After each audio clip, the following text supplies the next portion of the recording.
দর্শক, আওয়ামী লীগ নাকি প্ল্যান করছে দেশের মাঝেই একজন নেতা, একজন মুখপাত্র খুঁজে বের করার, যার দায়িত্ব থাকবে দলকে গুছিয়ে নেয়ার।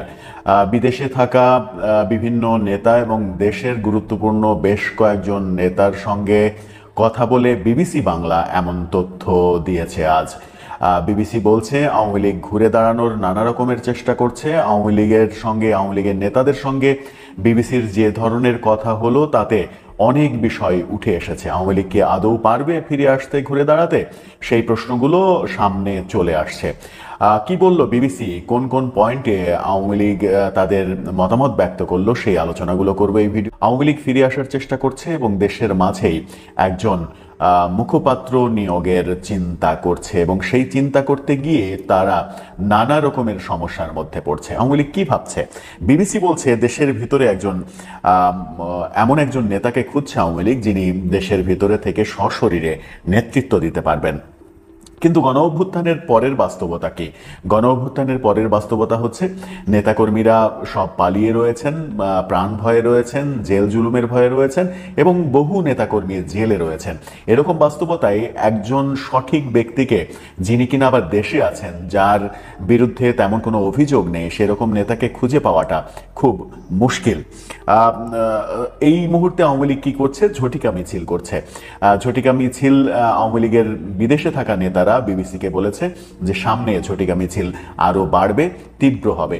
কিন্তু ঝটিকা মিছিল দিয়ে আওয়ামী লীগের ফিরে আসা সম্ভব হবে কিনা, সেটাও একটা বড় প্রশ্ন। ঝটিকা মিছিল কতটুকু হতে পারবে, সরকার কতটুকু করতে দেবে, পুলিশ এগুলোকে আদতেও টলারেন্সের মধ্যে রাখবে কিনা, সেই ব্যাপারগুলো সামনে এসে যায়।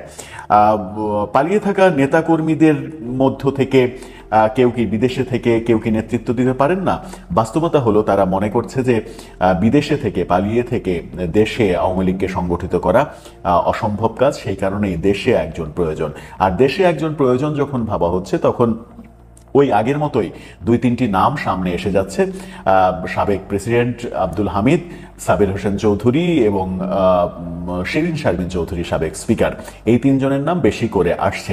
এই তিনজনের নাম যখন বেশি করে আসছে, তখন এই তিনজনকে রাজি করানো যাচ্ছে না এমন তথ্য বিভিন্নভাবে বিভিন্ন দিক থেকে শোনা যাচ্ছে, যদিও বিবিসি এই ব্যাপারে নিশ্চিত করেনি।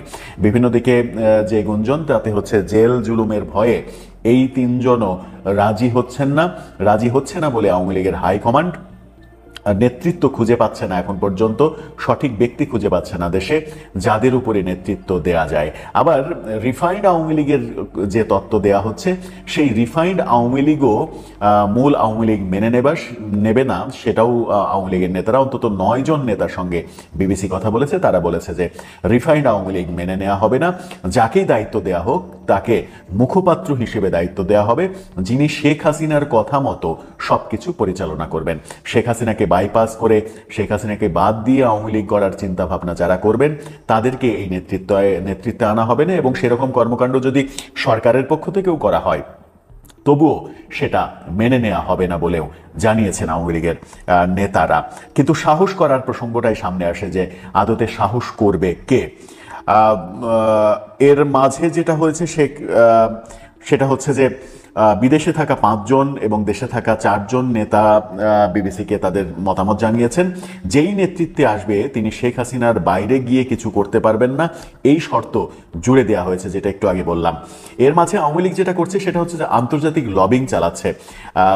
জুলাই আগস্টের আন্দোলন, সেই আন্দোলনে প্রায় 3000-এর বেশি পুলিশ হত্যা হয়েছে এরকম শোনা যাচ্ছে, সেইগুলো ব্যাপারে, এবং জুলাই আগস্ট যে আন্দোলন, সেই আন্দোলনে আওয়ামী লীগ কাউকে মারেনি, এরকম ব্যাপার নিয়ে আন্তর্জাতিক লবিং, জাতিসংঘ সহ আন্তর্জাতিক লবিং আওয়ামী লীগ চালাচ্ছে বলেও তারা বিবিসিকে জানিয়েছেন। এর মাঝে একটি প্রশ্ন বিবিসি করেছিল, সেটা হচ্ছে যে আওয়ামী লীগ ক্ষমা চাওয়ার দিকে যাবে কিনা, কিংবা আওয়ামী লীগের মধ্যে কোনো অনুশোচনা আছে কিনা জুলাই আগস্টকে কেন্দ্র করে।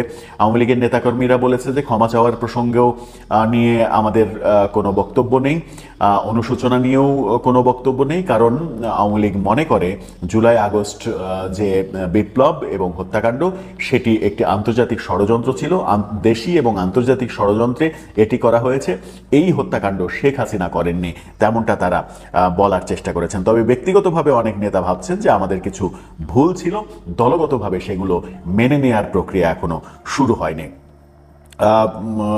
সব হত্যাকাণ্ডের তদন্ত চায় আওয়ামী লীগ, এমনটাও তারা বলেছেন যে যত হত্যাকাণ্ড হয়েছে, পুলিশ হত্যাকাণ্ড হয়েছে, সেই হত্যাকাণ্ডেরগুলোর তদন্ত চাই তারা।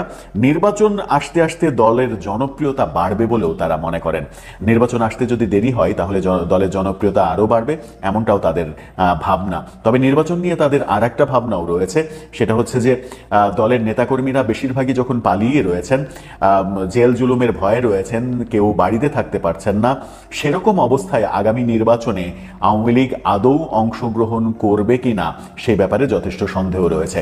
কারণ তাতে করে আওয়ামী লীগের ভরাডুবি হওয়ার সম্ভাবনা রয়েছে, আর ভরাডুবি হওয়ার সম্ভাবনা যদি থাকে তাহলে আওয়ামী লীগ আগামী নির্বাচন করবে না, আগামী নির্বাচন বয়কট করতে পারে। যদিও নির্বাচন আওয়ামী লীগকে করতে দেয়া হবে কি হবে না এরকম নানা আলোচনা দেশের মধ্যে রয়েছে, সরকার তাদেরকে নির্বাচন করতে দেবে কি দেবে না এই আলোচনা রয়েছে, কিন্তু আওয়ামী লীগের নেতারা মনে করেন আওয়ামী লীগকে ছাড়া এই সরকার নির্বাচন করতে পারবে না, তাতে আন্তর্জাতিক গ্রহণযোগ্যতা পাবে না, আর আন্তর্জাতিক গ্রহণযোগ্যতা না পেলে তাতে করে যে সরকারই ক্ষমতায় আসুক সেই সরকার বেশি দিন সারভাইভ করতে পারবে না। প্রসঙ্গক্রমে আলোচনা হয় যে ৭৫ সালেও এরকম ২৪-এ যে দুর্যোগটা নেমে এসেছে আওয়ামী লীগের উপরে, ৭৫ সালেও এরকম দুর্যোগ বঙ্গবন্ধু হত্যাকাণ্ডের পরেও দুর্যোগ এসেছিল।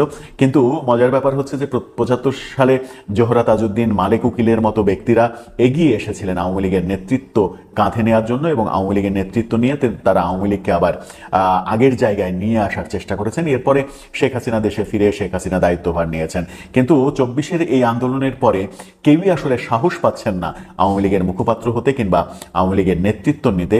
এরকম বাস্তবতার মুখোমুখি হয়েছে আওয়ামী লীগ এই মুহূর্তে। কারণ আবার এই আলোচনাও রয়েছে যে এই মুহূর্তে কারো নাম যদি মুখপাত্র হিসেবে ঘোষণা করা হয় তাহলে তাকে গ্রেপ্তারের ঘটনা ঘটতে পারে, একের পর এক ঘোষণা করা হবে, একের পর এক গ্রেপ্তারের ঘটনা ঘটতে পারে। সেই কারণে আওয়ামী লীগের আবার বিকল্প চিন্তাও রয়েছে যে মুখপাত্র হিসেবে কারো নাম সরাসরি ঘোষণা না করে গোপনে গোপনে কাউকে দায়িত্ব দিয়ে এই কাজটি করানোর চেষ্টা করবে আওয়ামী লীগ। সব মিলিয়ে একটা সিদ্ধান্তহীনতার মধ্যে এখনো আওয়ামী লীগ রয়েছে, সেটা বোঝাই যায়, যেটা বিবিসি ইঙ্গিত দিল। দর্শক, আপনার কি মনে হয় সব মিলিয়ে আওয়ামী লীগ যে দ্বিধাদ্বন্দ্বের মধ্যে রয়েছে তার সাংগঠনিক কর্মকাণ্ড গোছানোর জন্য কোন উপায়ে তারা এগোতে পারে? আপনার মতামত জানিয়ে লিখতে পারেন আমাদের কমেন্ট বক্সে।